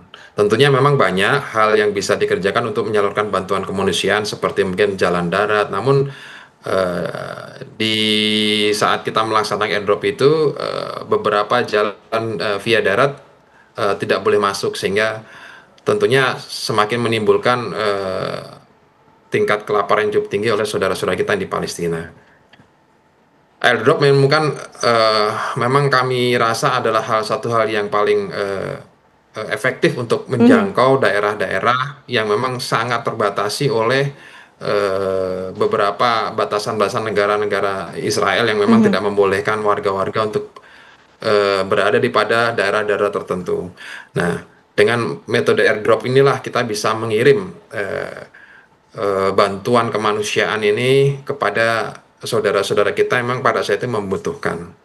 Baik. Tentunya dengan memang Mbak, mungkin memang dengan airdrop ini kita tidak bisa melihat secara langsung barang A diterima oleh si B, tapi minimal kita bisa memberikan sedikit atau memberikan sedikit senyuman kepada mereka dengan adanya sedikit harapan dari masyarakat Indonesia yang kita berikan kepada mereka. Baik. Kira-kira demikian, Mbak. Ya, posisi ternyata penyaluran bantuan melalui jalur udara ini adalah yang paling memungkinkan, Bu Susi. Silakan. Jelas, jelas. IDF kan berkuasa ya. Kalau orang yang mau memberi bantuan dianggap peripheral lah, nggak terlalu penting untuk bisa dihormati kedudukannya. Jadi yang bisa sebetulnya hanya menembus itu hanya Amerika Serikat, tapi unwilling ya. Jadi mereka itu memang sekongkolan dengan Israel untuk melakukan apa yang sedang terjadi di sana. Jadi sayangnya kita belum punya kekuatan untuk bisa melobi Donald Trump tanpa mendapat hukuman. Hampir seluruh dunia semua seperti menjilat Donald Trump dengan mengatakan dia daddy dan sebagainya. Jadi belum ada yang berani untuk menyatakan, kamu salah sebetulnya melakukan hal tersebut karena itu menentang konvensi-konvensi yang sudah ditetapkan sejak Perang Dunia Kedua. Tapi bagaimana ya? The strong will do what it can, the weak suffer what they must. Ya. Jadi kita harus terima bahwa kenyataan ini memang nyata ya. Walaupun kita bilang bebas aktif, freedom in thinking and freedom in action. Tapi dalam kenyataannya kita harus tahu siapa yang kuat dan tidak bisa melawan. Jadi kita harus menerima kondisi yang serba terbatas. Hanya menghimpun sahabat-sahabat untuk bisa menembus, misalnya dengan bersahabat dengan Jordan saja sudah bisa dibantu koridor udaranya. Kalau tidak kan bagaimana kalau misalnya ditembak Herculesnya oleh rudal Israel? It's risky. Resiko ini pun tentunya dialami oleh Fahrial. Ini bagaimana rasanya detik-detik penyaluran bantuan secara airdrop ini melihat secara langsung di atas langit Gaza, Palestina, Fahrial. Ya. Seperti yang dikatakan Pak Puguh tadi sebagai Komandan Satgas Garuda Merah Putih 2, kita punya kebiasaan ketika memang akan melakukan operasi ke Gaza untuk menerjunkan logistik gitu. Biasanya akan ada briefing atau upacara sederhana yang menyampaikan, mengingatkan seluruh personil yang terlibat dalam operasi untuk tetap mematuhi aturan yang sudah ditetapkan pada akhirnya supaya risiko itu tidak terjadi pada saat penerjunan logistik. Hal itu yang selalu kami ingat gitu. Artinya segala sesuatu akan terjadi tanpa diprediksi gitu kan. Sesuatunya akan terjadi dengan seketika, dengan hitungan waktu yang tidak jelas gitu. Pada saat melakukan penerbangan atau pada saat pintu pesawat, pintu Hercules dibuka, logistik diterjunkan, kemungkinan bakal tetap ada, kemungkinan terjadi. Pintu dibuka dan bantuan diterjunkan, bagaimana itu perasaan Anda? Karena saya hadir pada saat Satgas mempersiapkan segala sesuatunya, packaging, materi logistik yang dibungkus segala macam, saya paham bagaimana kerja keras dari Satgas melalui tim leasingnya atau tim Satgas yang lainnya. Ketika memang terlibat langsung diberi kesempatan untuk ikut hadir di pesawat Hercules pada saat berada di langit Gaza, pintu belakang Hercules dibuka, aba-aba dari pilot menyatakan bahwa logistik akan segera diterjunkan. Di situ tidak bisa digambarkan secara jelas buat saya, artinya itu sebuah momen emosional bagi semua personil, bagi semua anggota Satgas yang ikut hadir di dalam Hercules. Ketika pintu mulai dibuka, aba-aba sudah diberitahu, aba-aba sudah dikabarkan, kita bersiap. Saat itu terjun, saat logistik satu persatu terjun, disitulah momen yang mungkin buat saya sebagai perwakilan media atau sipil yang terlibat di situ adalah puncak yang tidak bisa saya lupakan sampai kapanpun. Kita paham saudara kita di Palestina sangat membutuhkan logistik atau bantuan makanan dari siapapun, tapi Indonesia bisa hadir melalui metode airdrop langsung dari langit Gaza. Kalau memang bisa saya ceritakan sedikit, sebelum itu diterjunkan saya sempat melihat ke jendela pesawat gitu kan. Bagaimana saya bisa melihat langsung situasi dan keadaan di daratan Gaza yang mungkin ada sebelumnya bekas atau kumpulan asap tebal atau wilayah-wilayah yang mungkin baru ada situasi yang ketegangan di situ segala macam. Saya melihat langsung sampai akhirnya ketika memang satu persatu logistik itu jatuh ke daratan Gaza dan ketika kembali ke belakang menghadap pesawat Hercules, di situ karena ada bendera merah putih besar berkibar. Saya sangat bangga menjadi warga Indonesia dan saya sangat bangga ketika Indonesia menyatakan komitmennya untuk selalu mendukung warga Palestina. Saya berharap konsistensi ini terus dijaga oleh Indonesia sampai akhirnya dapat sedikit mengurangi kepedihan dan luka saudara-saudara kita di Palestina. Ya. Gitu. Karena kita hanya melihat di layar kaca, di sini pun kita juga ikut bersedih dan juga sangat menyayat hati. Anak-anak bahkan harus berebutan makanan. Ya. Anda melihat sendiri dari sana. Ada momen ketika operasi sudah berjalan beberapa hari, kami mendapatkan potongan video dari relawan Basnas di sana yang menggambarkan ketika terdapat momen bantuan kemanusiaan melalui airdrop itu jatuh ke langit Gaza dan begitu banyak warga Gaza yang memperebutkan atau sukacita mereka mendapatkan bantuan tersebut, dan yang dibuka itu adalah memang benar dari Indonesia. Dan setelah sebelum juga sempat diteliti lebih jauh kalau apakah ini benar merupakan bantuan dari Indonesia, dan ternyata clear itu setelah hitung dari jumlah payung bantuan logistik yang dibuka oleh warga Gaza itu adalah milik Indonesia yang diterjunkan langsung oleh Satgas Garuda Merah Putih II. Itu momen yang mungkin salah satu momen yang tidak bisa saya lupakan. Karena saya tahu, saya paham gimana kesulitan atau pekerjaan tanpa lelah yang dilakukan oleh Satgas Garuda Merah Putih di wilayah konflik. Walaupun kita memang menerbangkan dari Jordania, tapi ketika kita terbang dari Jordania menuju langit Gaza, segala sesuatu mungkin terjadi. Indonesia secara totalitas menerjunkan personel-personel terbaiknya, memberikan alutsista terbaiknya untuk dapat terbang hingga ke langit Gaza dan menerjunkan bantuan logistik yang mungkin buat kita tidak seberapa. Tapi kita tahu kelaparan yang mereka terima itu sangat berharga buat mereka. Itu yang mungkin yang salah satu hal yang buat saya sampai saat ini, saya mungkin tidak bisa menahan segala sesuatunya. Dan itu luar biasa. Saya berharap kita sebagai negara berkembang, Indonesia semakin jaya, semakin bisa berguna untuk saudara-saudara kita di Palestina. Baik, apresiasi yang sebesar-besarnya Pak Puguh kami berikan kepada tim yang sudah berupaya semaksimal mungkin. Namun kami ingin mengetahui pula, tentunya semuanya berjalan dengan lancar, namun sedianya antisipasi pun juga telah dibahas. Bagaimana dari tim Satgas Garuda Merah Putih II ini juga telah melakukan persiapan untuk mengantisipasi resiko-resiko yang kemudian kemungkinan terjadi, Pak Puguh. Baik, Mbak. Memang kita dari awal sudah mengantisipasi pada saat pelaksanaan penerjunan. Kita sudah bisa membaca area kita yang akan kita laksanakan.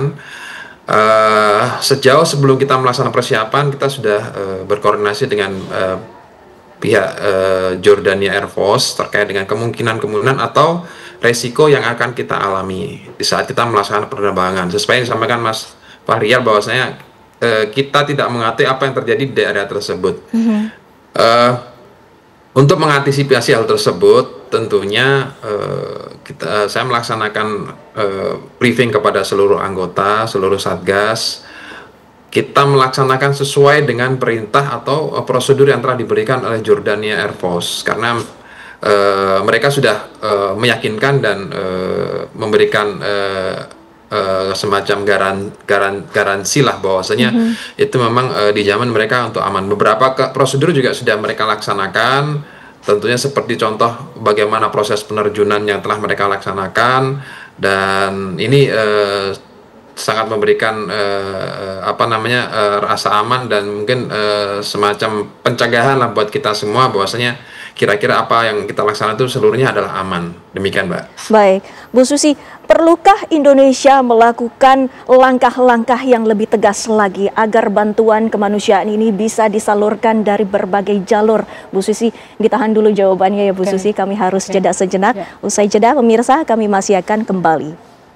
Kita lanjutkan perbincangan kami, Bu Susi, melanjutkan tadi pertanyaan yang sempat menggantung. Apakah dari Indonesia sendiri membutuhkan langkah-langkah yang konkret agar penyaluran bantuan kemanusiaan ini bisa disalurkan melalui jalur yang lainnya, baik itu darat maupun laut, Bu Susi? Jadi saya pakai paham hubungan internasional ya. Jadi ini ada yang disebut globalisasi itu memberikan space tapi tidak memberikan place. Place ini bisa menjadi daya tarik untuk elit bersatu dengan masyarakat.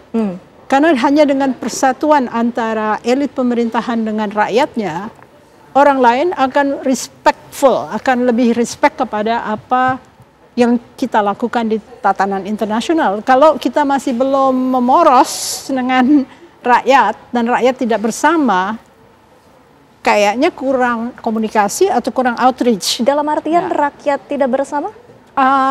Sering-sering digaungkan bahwa kami melakukan ini, civilian juga ikut, dan menunjukkan bahwa solidaritas itu bisa diwujudkan dengan dunia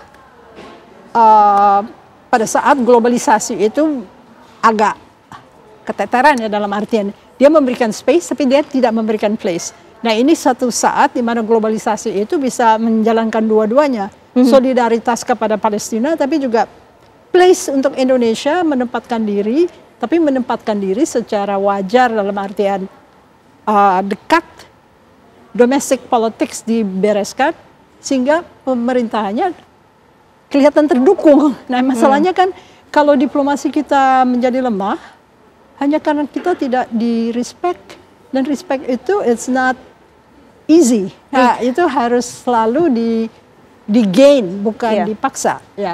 Lantas langkah konkret apa yang sedianya harus dilakukan oleh negara Indonesia ini khususnya untuk mendorong agar adanya kedaulatan terhadap Palestina? Selain itu adanya perdamaian di Gaza, Palestina.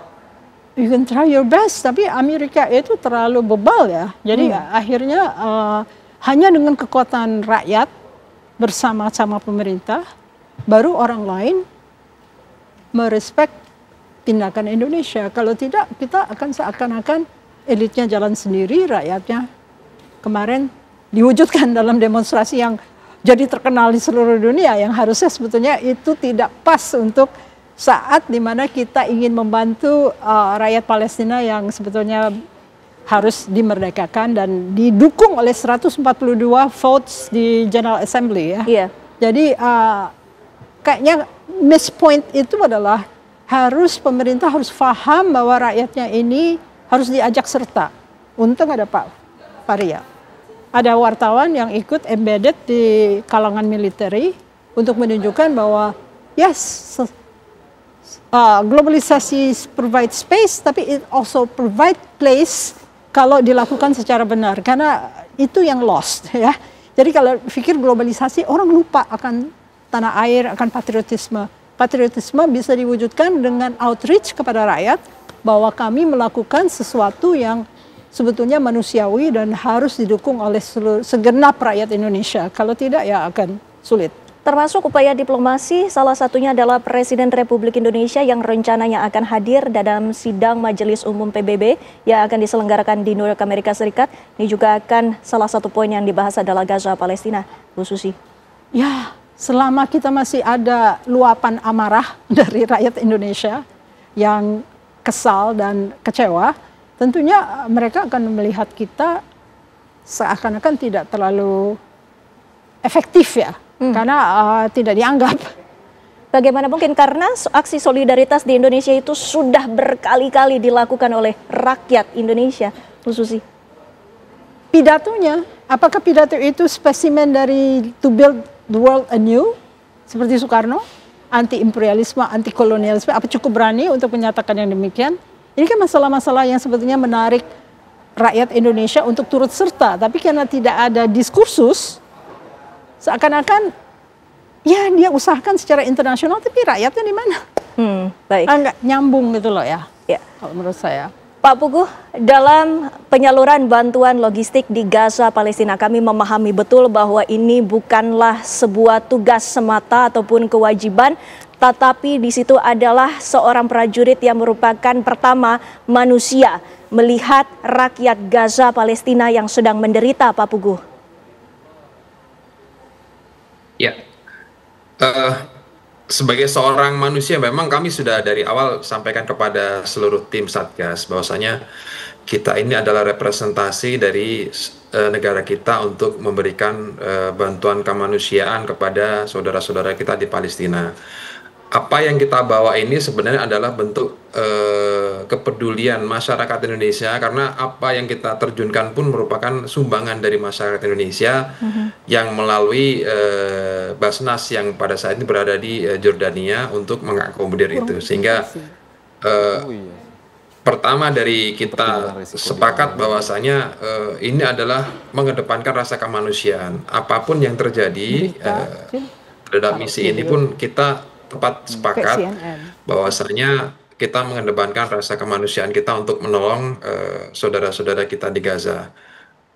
Hanya inilah yang kita bisa laksanakan selaku personel-personel yang terpilih untuk melaksanakan misi kemanusiaan ini. Demikian Mbak kira-kira.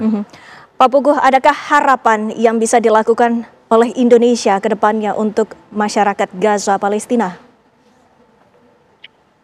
Mungkin tentu secara sudut pandang kami Mbak, ya, mungkin dari sisi yang operasional ataupun belum dalam sisi yang lebih tinggi, tentunya memang solidaritas dari masyarakat Indonesia kepada Palestina ini menurut aku merupakan suatu bentuk yang harus merupakan bentuk nyata, karena dari apa yang kita laksanakan kemarin, sedikit apa yang kita laksanakan kemarin untuk membantu masyarakat Gaza tentunya atau saudara-saudara di Gaza itu sudah menjadikan suatu hal yang berarti.